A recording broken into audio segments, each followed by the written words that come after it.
Okay नमस्कार दोस्तों, कैसे हैं आप सब लोग। बढ़िया हो, उम्मीद है आप सब लोग बढ़िया होंगे।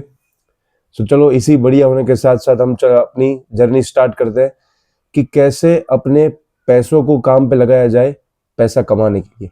देखिए दोस्तों, ये जितने भी आप मिलियनर्स देखते हैं, चाहे वो मुकेश अंबानी हो या गौतम अदानी हो या बिल गेट्स हो या वॉरेन बफेट हो, इन सभी लोगों ने रात दिन काम नहीं किया है। इन सब लोगों ने मेहनत तो की, लेकिन मेहनत के साथ साथ स्मार्ट इन्वेस्टिंग भी किया है। ओके, एंड इसी स्मार्ट इन्वेस्टिंग के जरिए, इसके थ्रू ही ये लोग जो है वो आज क्या बने हैं, इतने सक्सेसफुल बिजनेसमैन बने एंड इतने स्मार्ट इन्वेस्टर बने। दोस्तों मैं आपको एक कहानी सुनाऊंगा, यहाँ पे गौर से सुनिएगा। वॉरेन बफेट, जिसको हम लोग बोलते हैं यूएस का एंड पूरे वर्ल्ड का सबसे successful billionaire, okay, investor, just अभी 2025 एंड हुआ तभी उन्होंने रिटायरमेंट ली है। 95 ईयर की एज पे उन्होंने रिटायरमेंट ली है। ओके, एंड इस एज पे उनकी टोटल प्रॉपर्टी कितनी थी? इस एज पे उनकी टोटल प्रॉपर्टी उनके पास अवेलेबल थी 20 लाख करोड़। ओके, एंड आपको जान के ताज्जुब होगा कि अगर आपने आज से 60 ईयर्स पहले, यानी कि आज से 60 साल पहले, अगर वॉरेन बफेट की एक कंपनी जिसका नाम है बर्कशायर हैथवे, अगर उसके अंदर आपने सिर्फ 1000 रुपए इन्वेस्ट किए होते, आज से 60 ईयर्स पहले अगर आपने बर्कशायर हैथवे में 1000 रुपए इन्वेस्ट किए होते, तो आज सोचिए कितने हो जाते।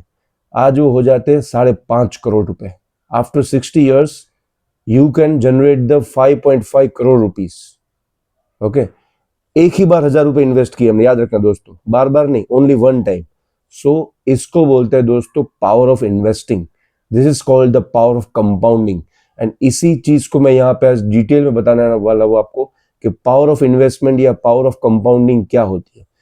देखिए दोस्तों, बेसिकली जो हमारे ट्रेडिशनल वेज है, जैसे सेविंग्स बैंक अकाउंट हो गया, पोस्ट ऑफिस अकाउंट हो गया, फिक्स डिपॉजिट हो गया, ये सब जो है वो हमें एक नॉमिनल रिटर्न दे सकते हैं, नो डाउट, सेफ भी है, नॉमिनल रिटर्न भी देंगे। ओके, लेकिन क्या ये सारे के सारे इन्वेस्टमेंट के तरीके जो है, सारे के सारे इन्वेस्टमेंट के जो वेज है, क्या वो हमारी महंगाई को, यानी कि इन्फ्लेशन को बीट करने के लिए केपेबल है? नो, वो इन्फ्लेशन को बीट करने के लिए केपेबल नहीं। इन्फ्लेशन का मतलब होगा महंगाई। क्या वो महंगाई को ऊपर करके, महंगाई से ऊपर उठ के क्या हमें वो रिटर्न दे सकते? नहीं दे सकते। ओके, जैसे 1950 में जो गोल्ड का प्राइस था, 1950 में आपको जिस प्राइस में गोल्ड मिलता था, क्या आज उस प्राइस में मिलेगा? आपको नहीं मिलेगा। ओके, सो इसी को बोलते हैं इन्वेस्टमेंट, महंगाई। ओके, सो इस महंगाई के दर को अगर हमें मात करना है, उसको डिफीट करना है, एंड उसके साथ हमें इन्वेस्टमेंट भी अपना कंटिन्यू करना है और साथ में रिटर्न भी कमाना है, तो उसके लिए एसआईपी। एसआईपी का मतलब क्या है? Systematic investment plan. अगर ये सिस्टमेटिक इन्वेस्टमेंट प्लान को हम चालू करते हैं, स्टार्ट करते हैं, तो उससे डेफिनेटली हम लोग अपनी फाइनेंशियल जर्नी को स्टार्ट कर सकते हैं। अब कैसे करना है? तो शुरुआत कहाँ से करनी है?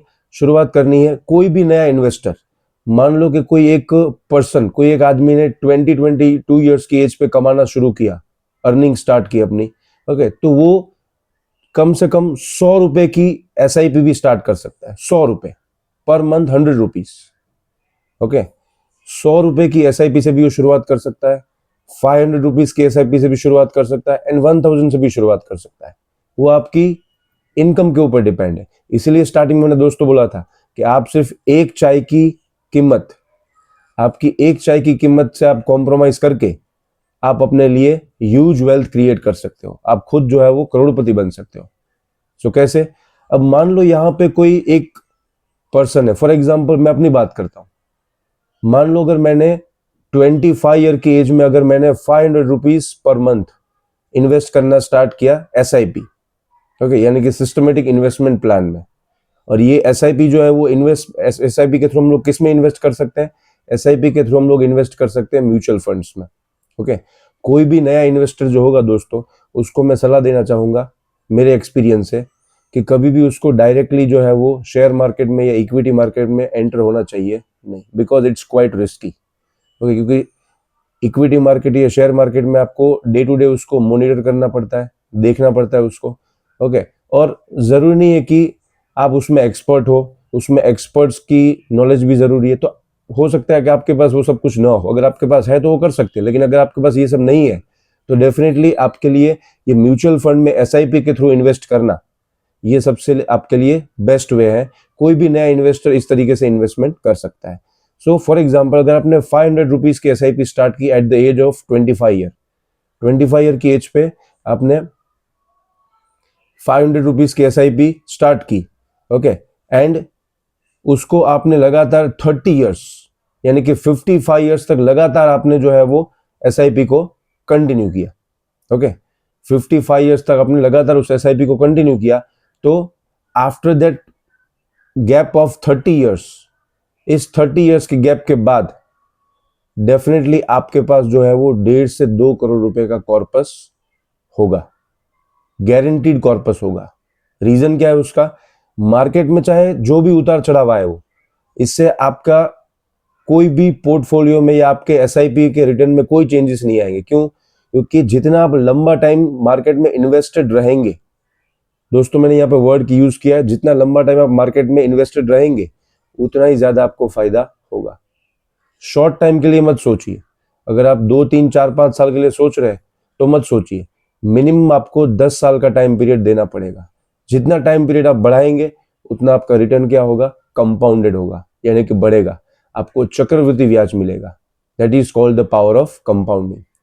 अब मैं इसको आपको डिटेल में अगली एक और वीडियो बनाऊंगा, क्योंकि एक वीडियो में सब कुछ इंक्लूड कर पाना मुश्किल है, तो इसके लिए मैं एक और वीडियो बनाऊंगा जिसमें आपको मैं बताऊंगा डिटेल में कि कौन कौन से SIP के थ्रू म्यूचुअल फंड्स में इन्वेस्ट करने के लिए कौन कौन से प्रॉपर म्यूचुअल फंड्स है, किस किस फंड्स में मैंने पर्सनली खुद इन्वेस्ट किया है, किस में मेरा एक्सपीरियंस अच्छा रहा है, ओके, एंड कौन से म्यूचुअल फंड बेस्ट है जो आपको सही तरीके से प्रॉपर रिटर्न कमा के दे सके। तो उसके लिए मैं एक और वीडियो बनाऊंगा, तो उसी के साथ पार्ट 2 में हम लोग मिलेंगे इसी वीडियो में।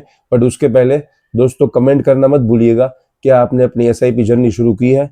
अगर की है तो आपने कौन से म्यूचुअल फंड में आपने इन्वेस्ट किया है, वो कमेंट करना मत भूलिए, कमेंट में जरूर बताइए। थैंक यू दोस्तों।